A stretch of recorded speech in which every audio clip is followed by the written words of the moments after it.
veterans here in our church at First Christian. So as Millie plays the theme to your branch of service, we ask that you please stand. Please stand, okay? First, United States Army.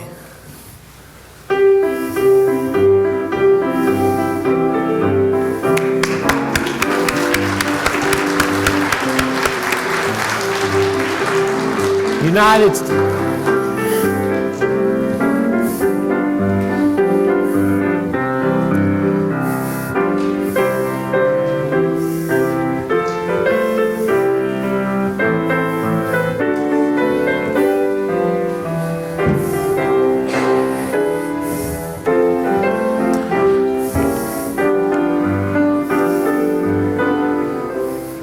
United States Navy.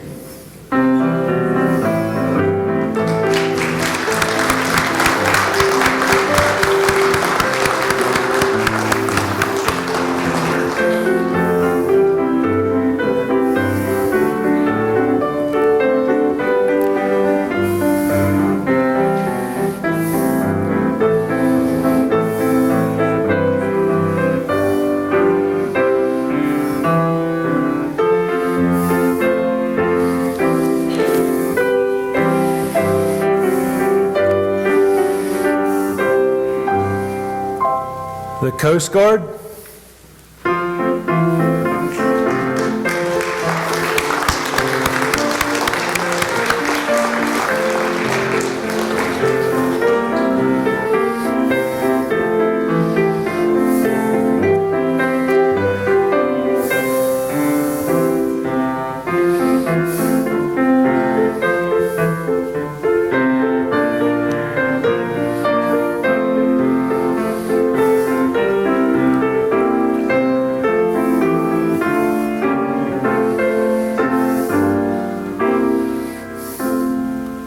United States Marine Corps.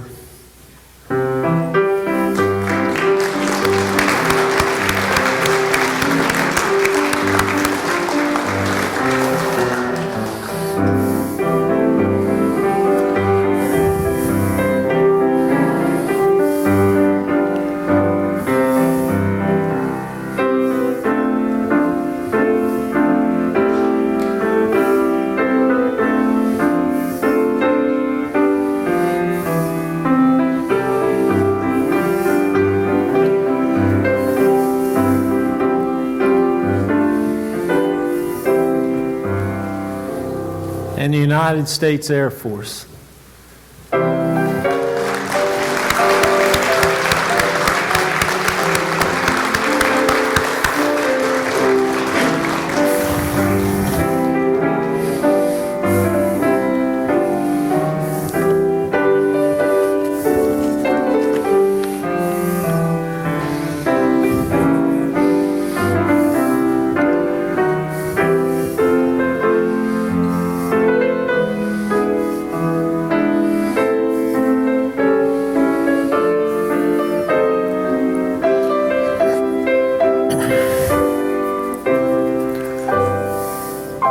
Thank you, everybody. Thank you for your service.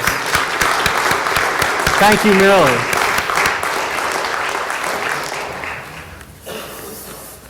How many here are on Facebook? Have a Facebook account? I know some of you do. You're friends with me. This past week, I saw a post on Facebook, and it was about a genie. A person found a genie, and they granted him 3 wishes. And the wish that they wished was that pets would live as long as people do. And the genie supposedly said, that's a good one, I'll just give that one to you. So we all know that genies don't exist, right? Okay, thank you. Genies don't exist, but we do have a God. And he does exist. And it's someone we can go to. And we praise him, we worship him, we make supplications to him, and he answers. He answers. We have been studying in our Sunday school class over here the past number of months in the book of Proverbs, and it's been a very good study, I think so. And the class is growing, so it's a good thing. The book of Proverbs was written by Solomon. He is son of King David. King David, you will know him from David and Goliath with the sling and the stone. David and Bathsheba. David, a man after God's own heart, and David, writer of most of the Psalms. We get into 1 Kings. This is Old Testament stuff. I like the Old Testament as well as New. We get into 1 Kings chapter 2, and we see that David has passed on. And at the end of chapter 2, we see Solomon has been made king. Chapter 3 starts out, he marries the Pharaoh of Egypt's daughter.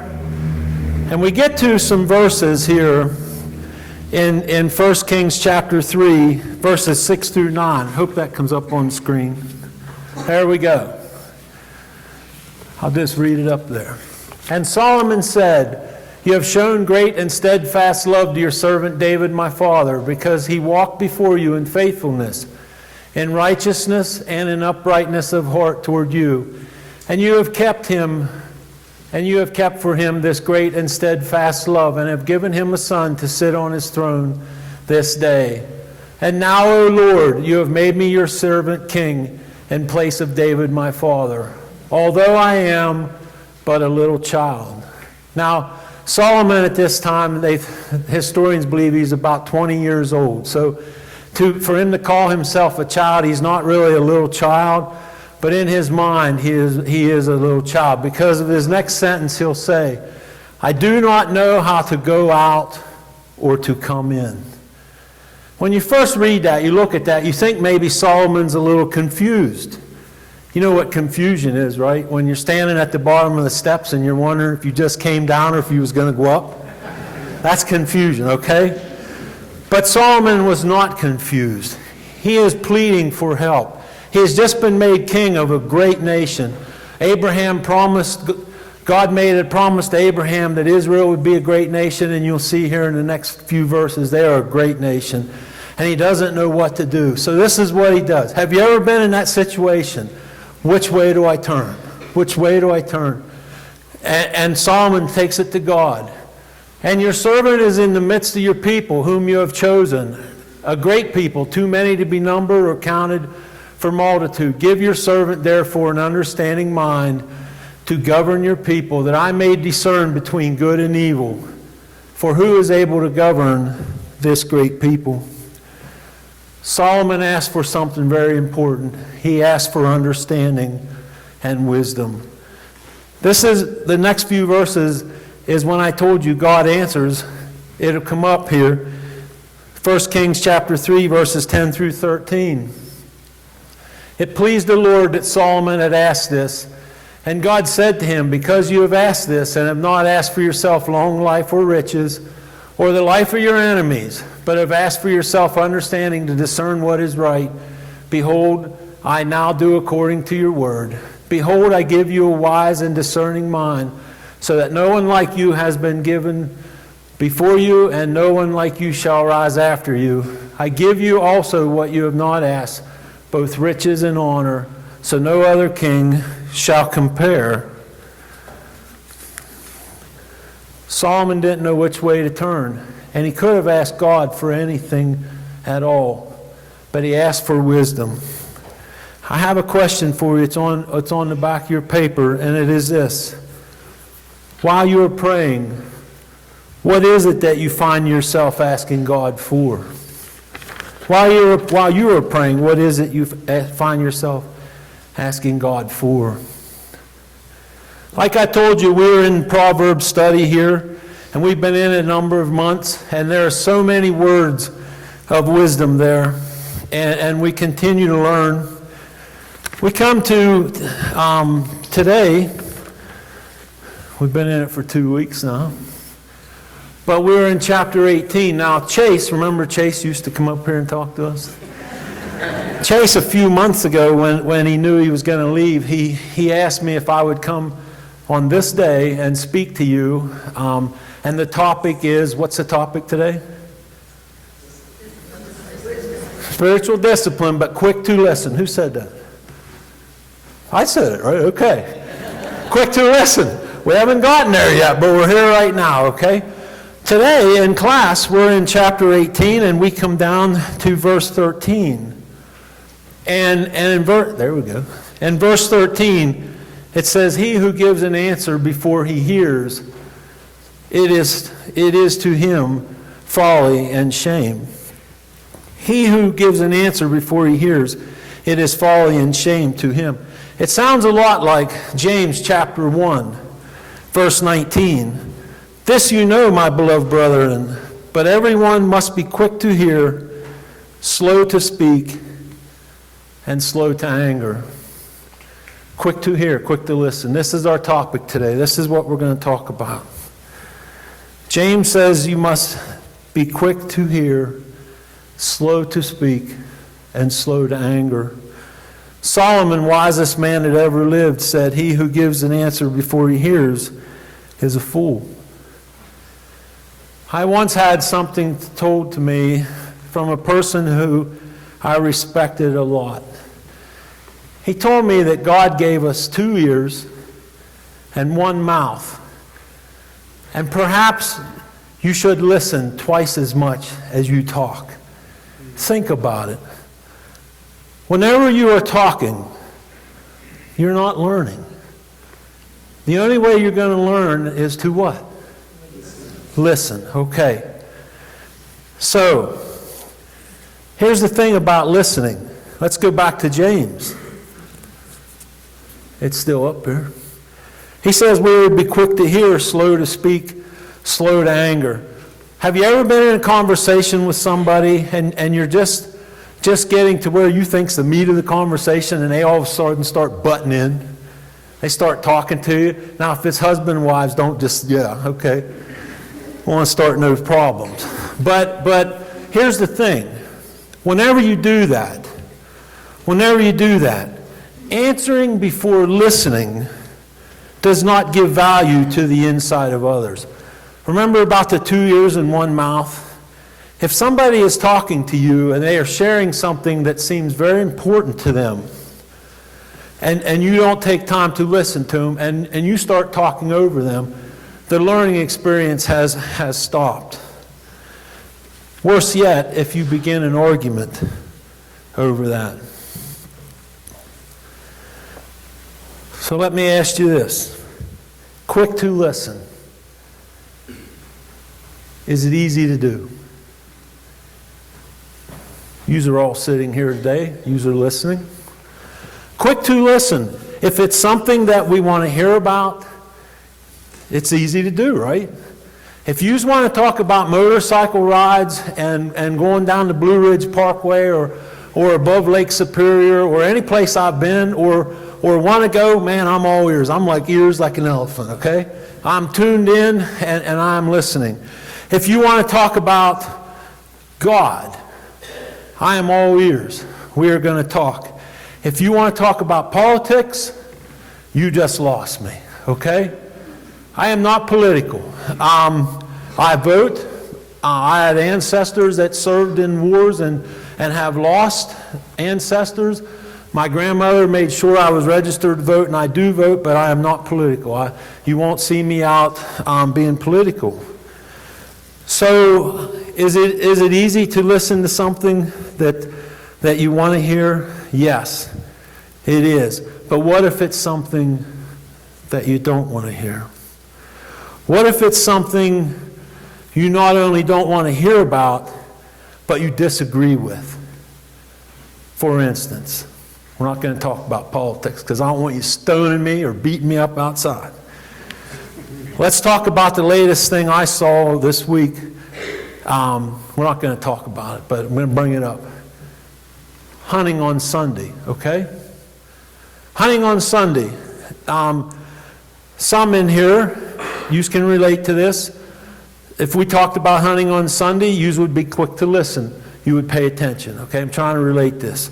If you don't hunt, if hunting is the last thing on your mind, you could still listen, but you would be slow to speak about it. And if you were anti-hunter, whatever that term is, you would really have to hold your tongue on slow to anger. But here's the thing. Here's the thing. If we don't listen to other people, and I wish we could have brought this picture up. Can you see it? Yeah. I wish we could have brought this picture up, because even if it's something that you really don't care about or something that you really don't believe, there's always that person's perspective. This picture that I have is two people looking at a number, and it's the number 9 from this person. From me, it would be a 9. To you, it would be a what? A 6. Okay? To me, if there was a number 9 here, it would look to you like a 6. To me, it would look like a 9. And the saying is this: just because you are right does not mean I am wrong. You just haven't seen it from my side. Even a person who is telling you something that you're not interested in, do you believe me that you can grow from it? Yeah, somebody has some insight there. Now, here we go, application. We are to be quick to listen. So I'm asking you, what or who are you listening to? What or who are you listening to? Time check, we gotta move. Okay. What or who are you listening to? Kath and I, my wife Kath, we have this thing in the morning, it's part of our routine. We watch the Weather Channel, okay? Anybody watch the Weather Channel? Yeah. We talk about what the women are wearing, you know. Boy, that's short. That's weird tops, you know, whatever. But anyhow, that's us, our thing. Not that I dress any better, look, okay. But the thing about the Weather Channel is they're giving weather for the whole nation. And even if you have a weather app on your phone, I have the weather app. The other morning it said rain was supposed to start at 10 a.m. And guess what it was doing at 6:30? Pouring rain, okay? So here's the thing.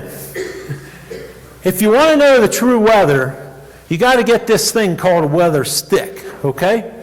You can get different sizes. It can be like this size. It can be like a walking stick or bigger. Now, before you start Googling this thing or Amazon, and let me talk about it. This is how the weather stick works, okay? You put it outside your door in the yard, okay? And you walk out and you look at it. If it's wet, it's rained, okay? Or raining. If it's underwater, it's rained a lot already, okay? If it's casting a shadow, it's sunny out. Now here comes a tough one.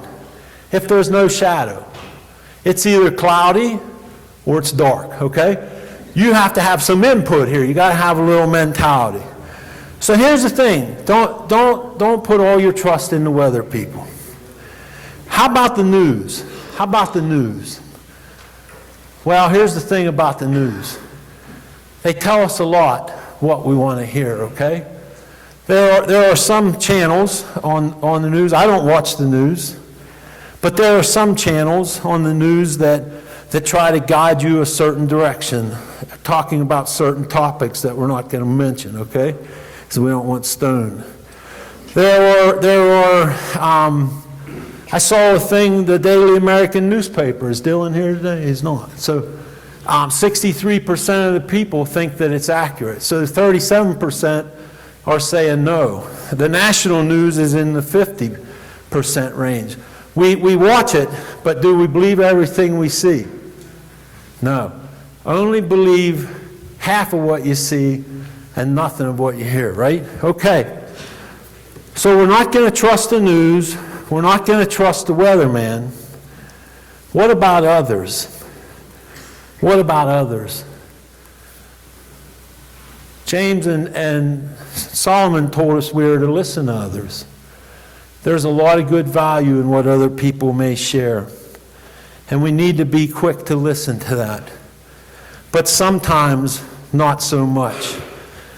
We were in Proverbs in chapter 18, and we're going to be in verse 8 here just briefly.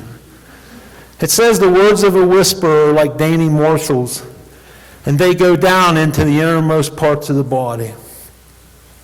The words of a whisperer are like dainty morsels.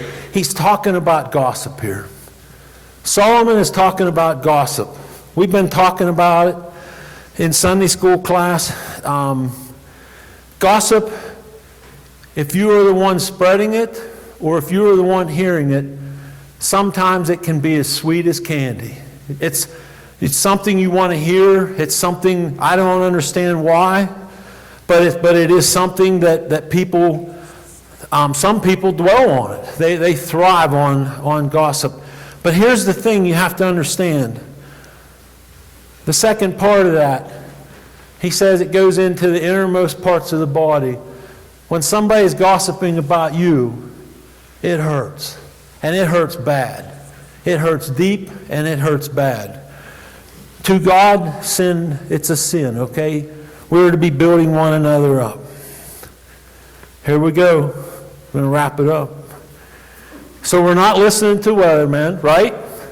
Not all the time. We can still watch and critique their dresses or whatever. I don't know what you want to say there.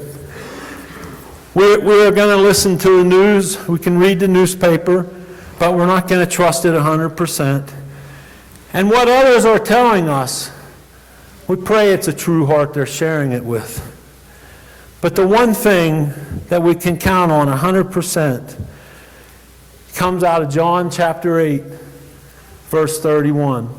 We can get that brought up, please. So Jesus said to the Jews who had believed in him, "If you abide in my word, you are my true disciples. You are my true disciples." Okay, we'll keep going. "We are true disciples of mine, and you will know the truth, and you tell me the rest. And the truth will set you free." Okay, this is what we want to be hearing, the Word of God. Shay talked about it last week. The Word of God, the Bible. Get it open, right here. Have it open.